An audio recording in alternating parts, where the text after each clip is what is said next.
Welcome to সৌগতস diary. আজকে এই এপিসোডে আমরা হুগলি জেলা সম্পর্কে জানব। আমি প্রত্যেকটি জেলা থেকে সমস্ত প্রশ্ন উত্তর এক জায়গায় করে দিচ্ছি, যেগুলো যে কোনো ইন্টারভিউয়ের জন্য কিন্তু একদম মাস্ট। সে এসএলএসটি হোক, প্রাইমারি হোক, গ্রুপ সি, গ্রুপ ডি অথবা অন্যান্য যে কোনো চাকরির পরীক্ষার্থী যিনি ইন্টারভিউ দিতে যাচ্ছেন তাকে কিন্তু তার নিজের এলাকা সম্পর্কে জিজ্ঞাসা করবেন, এটা খুব স্বাভাবিক। ইন্টারভিউয়ার তাকে তার নিজের এরিয়া, নিজের জেলা এগুলো সম্পর্কে বেসিক জ্ঞান আছে কিনা তার, এগুলো কিন্তু যাচাই করবেন। সুতরাং নিজের জেলাকে ভালো করে তৈরি করা দরকার।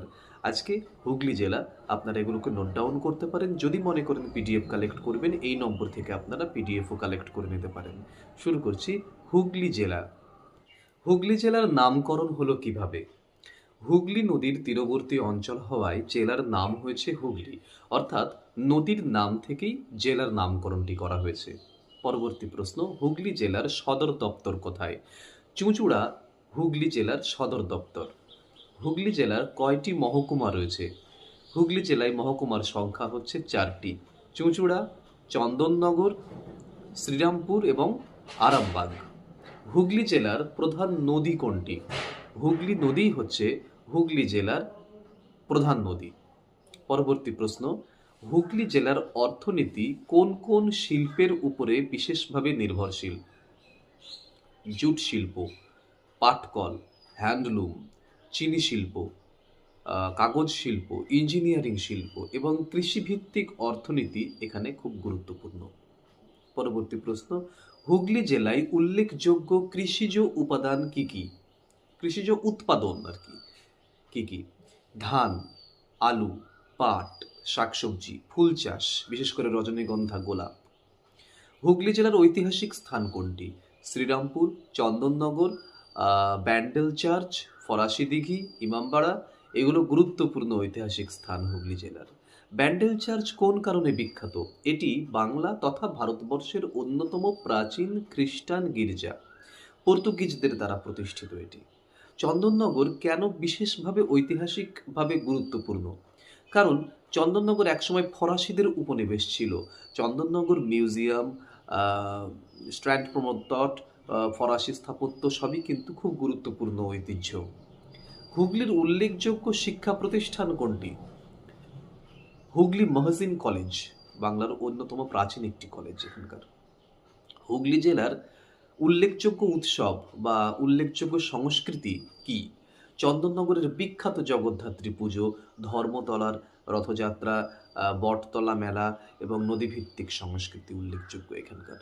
হুগলি জেলার পরিবহন ব্যবস্থা কেমন? রেল, সড়ক এবং নদীপথ তিনটিই উন্নত।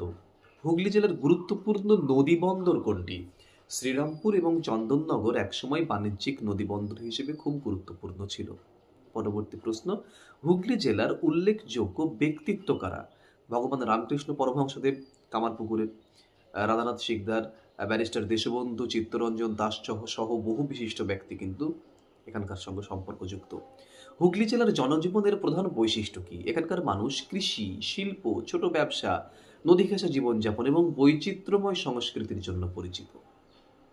হুগলি জেলার আয়তন কত? হুগলি জেলার আয়তন প্রায় ৩,১৪৯ বর্গ কিলোমিটার। হুগলি জেলা কবে গঠিত হয়?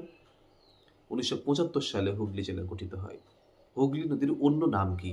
ভাগীরথী হুগলি। অনেক সময় শুধু গঙ্গা নামেও কিন্তু উল্লেখ করা হয়। শ্রীরামপুর কেন ঐতিহাসিকভাবে গুরুত্বপূর্ণ? এটি একসময় ডেনমার্কের উপনিবেশ ছিল এবং এখানে ডেনিশ স্থাপত্য ও শ্রীরামপুর কলেজ রয়েছে।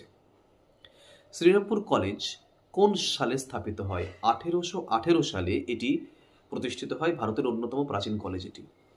ইমামবাড়া কোথায় অবস্থিত? চুঁচুড়ায়। হুগলি ইমামবাড়া কে প্রতিষ্ঠা করেছিলেন?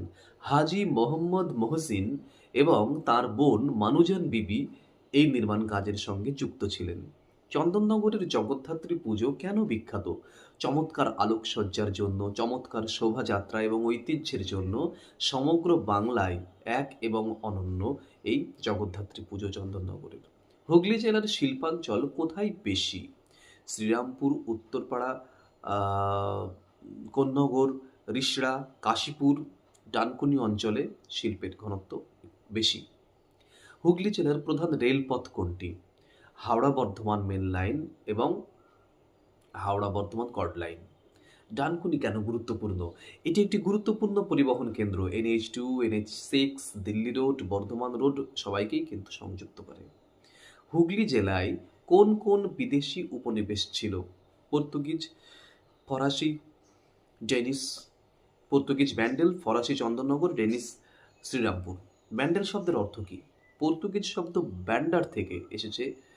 ব্যান্ডেল শব্দটি এর অর্থ ঝান্ডা বা পতাকা। হুগলি জেলায় কোন নদী শহরগুলিকে আলাদা করে প্রবাহিত হয়েছে? ভাগীরথী হুগলি নদী জেলাটিকে দুই প্রান্তে ভাগ করে বিভিন্ন শহরের পাশ দিয়ে বয়ে গিয়েছে। কামারপুকুর কোন কারণে বিখ্যাত? শ্রী শ্রী রামকৃষ্ণ পরমহংসদেবের জন্মস্থানের জন্য এখানকার কামারপুকুর বিখ্যাত। যশোর রোড হুগলি জেলার কোন অংশ দিয়ে যায়? হরিপাল, বুদবুদ, ধন্যকুরিয়া ইত্যাদি এলাকা দিয়ে যশোর রোড পার হয়েছে। পরবর্তী প্রশ্ন, হুগলি জেলার কৃষিতে কোন ফসল সবচেয়ে বেশি চাষ হয়? ধান এবং আলু হুগলি জেলার কৃষিতে সবথেকে বেশি চাষ হয়। ফুল চাষ কেন হুগলিতে খুব জনপ্রিয়? উর্বর মাটি, নদীর জল, সঠিক আবহাওয়া এবং কলকাতার বাজারের নিকটতা এই কারণের জন্য কিন্তু হয়েছে এটি। হুগলি জেলার কোন অঞ্চলটি মিষ্টির জন্য বিখ্যাত? চন্দননগর এবং চুঁচুড়ার ল্যাংচা সন্দেশ এবং কোন্নগরের রসমালাই খুবই বিখ্যাত এখানকার। হুগলির পরিবেশগত সমস্যা কি? নদী দূষণ, শিল্প দূষণ, জনবসতি, যানজট এবং কৃষিজমি হ্রাস এগুলো সবই কিন্তু হুগলি জেলার পরিবেশগত সমস্যা। হুগলি জেলা সম্পর্কে সমস্ত প্রশ্ন উত্তর এক জায়গায় করে দিলাম। আপনাদের হুগলি জেলা সম্পর্কে যাই ধরুক না কেন ইন্টারভিউ বোর্ডে সমস্ত কিছু কিন্তু এর মধ্যেই পাবেন। অ্যাকচুয়ালি এই যে জিনিসগুলো খুব আমরা সবাই কিন্তু জানি, হ্যাঁ, কিন্তু বুঝিয়ে বলা বা সমস্ত কিছুকে এক জায়গায় করে দেয়া এই কাজটি আমি করতে চাইছি আপনাদের। এই জিনিসগুলোর ভিউজ তো খুব কম হবে অবশ্যই, কারণ হুগলি জেলার ক্যান্ডিডেটস যারা ইন্টারভিউয়ে ডাক পেয়েছো বা পাবে শুধুমাত্র তারাই তো দেখবে, আর কেউ তো দেখবে না। সুতরাং এগুলো ভিউজ কম হলেও আমি দিচ্ছি, কারণ হুগলি জেলার ক্যান্ডিডেটসদের জন্য এই ভিডিওটা একটা খুব ইম্পর্টেন্ট ভিডিও, এবং যে জেলারই ভিডিও দেবো সেই জেলার ক্যান্ডিডেটসদের জন্য সেটা খুব ইম্পর্টেন্ট, এবং তাদের রিকোয়ারমেন্টে ভিউজ কম আসলেও এই ভিডিওগুলো কিন্তু আমি দিয়ে যাচ্ছি। ঠিক আছে, তোমাদের সুবিধার্থে। যাই হোক, ভিডিওটি কেমন লাগলো জানাবে। ভিডিওটি অবশ্যই লাইক করবে, বন্ধু বান্ধবদের সঙ্গে শেয়ার করবে। চ্যানেলে যদি নতুন হও চ্যানেলটি সাবস্ক্রাইব করে দেবে, কারণ এই ধরনের কম্প্যাক্ট জিনিসপত্র ইউটিউবে কিন্তু খুব একটা খুঁজে টুজে পাবে বলে মনে হয় না আমার। সুতরাং ভিডিওটিকে লাইক করবে, চ্যানেলটিকে সাবস্ক্রাইব করবে এবং বেল আইকনটি প্রেস করে রাখবে, যাতে সবার আগে নোটিফিকেশন আপনার কাছে পৌঁছয় এবং এই ধরনের ভিডিও আপনি রোজ দেখতে পান। ভালো থাকুন, দেখা হচ্ছে পরের ভিডিওতে খুব তাড়াতাড়ি।